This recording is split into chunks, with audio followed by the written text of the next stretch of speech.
साल के बहुत सारे इशू हैं, इश्यूज तो कई सारे थे, लेकिन इनमें से 4 मुख्य इशू थे जिनके जो स्टेट बॉडी है उसकी मीटिंग हुई थी 3 दिसंबर को रोहतक में, जिसमें 4 मुख्य मुद्दे थे जो सामने आए थे, जिसके लिए किया था। पहला तो था कि एक तो हॉस्पिटल्स में जो मेन कारण है कि स्पेशलिस्ट की बहुत ही भारी कमी है। जैसे इस हॉस्पिटल में ओवरऑल डॉक्टर्स की बहुत सारी कमी है। इस हॉस्पिटल में लगभग 60 पोस्टें हैं एमओ एसएमओ को मिला के, और 15-16 डॉक्टर ही कार्यरत हैं। मतलब 25-30% ही कैडर है जो 100% का काम करना पड़ रहा है, और ऐसे बहुत सारे हॉस्पिटल्स हैं। तो एक तो ये कारण है, और इसके लिए स्पेशलिस्ट की कमी को पूरा करने के लिए गवर्नमेंट ने खुद ही एक स्पेशलिस्ट कैडर अनाउंस किया था, जिसको सीएम साहब एचएम साहब ने खुद ही 2 साल पहले अनाउंस कर चुके हैं, लेकिन आज तक वो बात सिरे नहीं चढ़ी, उस पर आगे कोई कार्रवाई नहीं।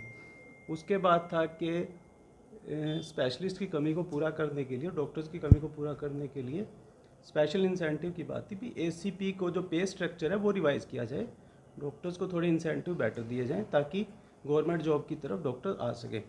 जिसके लिए था कि सेंट्रल गवर्नमेंट की पैटर्न पर दिल्ली में है जैसे, या कई स्टेट जैसे बिहार भी दे रहे हैं, 4 एसीपी दे रहे हैं।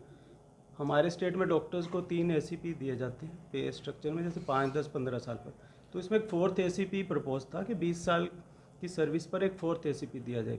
वो फाइल भी एचएम साहब ने एसीएस साहब से, एचएम साहब से, सीएम साहब से, सबसे अप्रूव होकर फाइनेंस डिपार्टमेंट में गई हुई, और फाइनेंस डिपार्टमेंट से वो भी 3 साल हो गए हैं लगभग, आज तक वो भी सिरे नहीं चढ़ी, उस पर कोई कार्रवाई नहीं, वहीं अटकी हुई है। उसके बाद 3rd इशू के डिपार्टमेंट में प्रमोशंस को लेके, प्रमोशन है वो बहुत लेट है। 20-20 साल की सर्विस हो चुकी है, मेडिकल ऑफिसर भर्ती होता है 20-20 साल के बाद भी मेडिकल ऑफिसर ही है।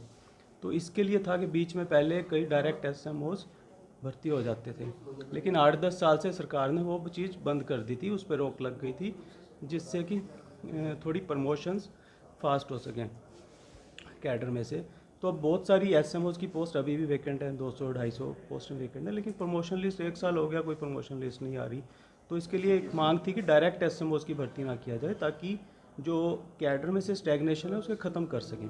जो एमओज हैं वो टाइमली उनकी प्रमोशन हो सके, एसएमओज बन सकें, और जिससे कि आगे कैरियर प्रोग्रेशन का अवसर मिले। और चौथी एक मुख्य मांग थी कि जो इन सर्विस डॉक्टर्स हैं जो पोस्ट ग्रेजुएशन करने के लिए जाते हैं, बॉन्ड अमाउंट सरकार ने 1 करोड़ का बॉन्ड कर दिया, और 1-1 करोड़ की 2 श्योरिटी देनी पड़ती हैं। और श्योरिटी भी कैसे कि प्रॉपर्टी की पहले वो ब्लड रिलेशन में दे नहीं सकते, उस प्रॉपर्टी की पहले वैल्यूएशन करवाओ अपने तहसीलदार या तहसील से, और उस अमाउंट की फिर प्रॉपर्टी मॉर्टगेज करो गवर्नमेंट के पास। तो 1-1 करोड़ के लिए 2 श्योरिटी ढूंढना बहुत ही मुश्किल काम है। पहले 50-50 लाख की होती थी, तो इस बॉन्ड अमाउंट को कम किया जाए, ताकि नए जो डॉक्टर आते हैं जो पोस्ट ग्रेजुएशन करना चाहते हैं सर्विस से, उनके लिए ईजी हो, और वही डॉक्टर स्पेशलिस्ट बन के फिर जनता को सर्व कर सकेंगे। तो ये 4 मुख्य मुद्दे थे।